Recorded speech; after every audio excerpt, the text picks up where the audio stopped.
आज का बाइबल का वचन निर्गमन का ग्रंथ अध्याय 24 वचन 3 से 8, इब्रानियों के नाम पत्र अध्याय 9 वचन 11 से 15 और आज का सुसमाचार सन मरकुस के अनुसार अध्याय 14 वचन 12 से 16, 22 से 26। निर्गमन ग्रंथ अध्याय 24 वचन 3 से 8।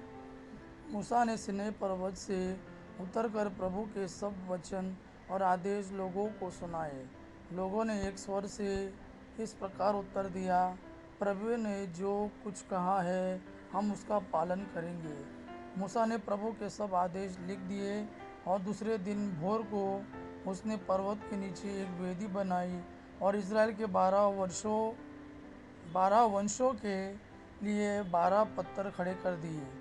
उसने इज़राइली नवयुवकों को आदेश दिया कि वे होम बलि चढ़ाए और शांति यज्ञ के लिए बछड़ों का वध करें। तब मूसा ने पशुओं का आधा रक्त पात्रों में इकट्ठा किया और आधा वेदी पर छिड़का। उसने विधान की पुस्तक ली और उसे लोगों को पढ़ सुनाया।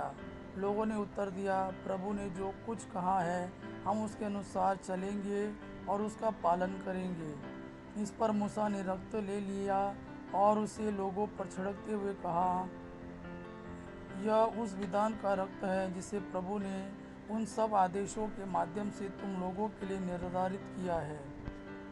दूसरा वचन इब्रानियों के नाम पत्र अध्याय 9 वचन 11 से 15। किंतु अब मसीह हमारे भावी कल्याण के प्रधान याजक के रूप में आए हैं और उन्होंने एक ऐसे तंबू को पार किया जो यहूदियों के तंबू से महान तथा श्रेष्ठ है, जो मनुष्य के हाथ से नहीं बना और इस पृथ्वी का नहीं है। उन्होंने बकरों तथा बछड़ों का नहीं बल्कि अपना रक्त लेकर सदा के लिए एक ही बार परम पावन स्थान में प्रवेश किया और इस तरह हमारे लिए सदा सर्वदा रहने वाले उद्धार प्राप्त किया है। याजक बकरों तथा सांडों का रक्त और कलोर की राख अशुद्ध लोगों पर छिड़कता है और उनका शरीर फिर शुद्ध हो जाता है।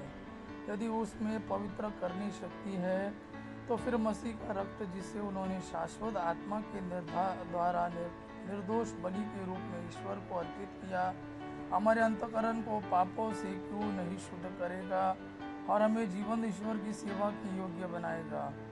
मसीह पहले विधान के समय किए हुए अपराधों की क्षमा के लिए मर गए हैं और इस प्रकार वह एक नए विधान के मध्यस्थ है। ईश्वर जिन्हें बुलाते हैं वे अब उसकी प्रतिज्ञा के अनुसार अनंत काल तक बनी रहने वाली विरासत प्राप्त करते हैं। सन मरकुस के अनुसार सुसमाचार अध्याय 14 वचन 12 से 16, 22 से 26। बेखमीर रोटी के पहले दिन जब पास्का के मेमने की बलि चढ़ाई जाती है, शिष्यों ने ईसा से कहा, आप क्या चाहते हैं हम कहाँ जाकर आपके लिए पास्का भोज की तैयारी करें?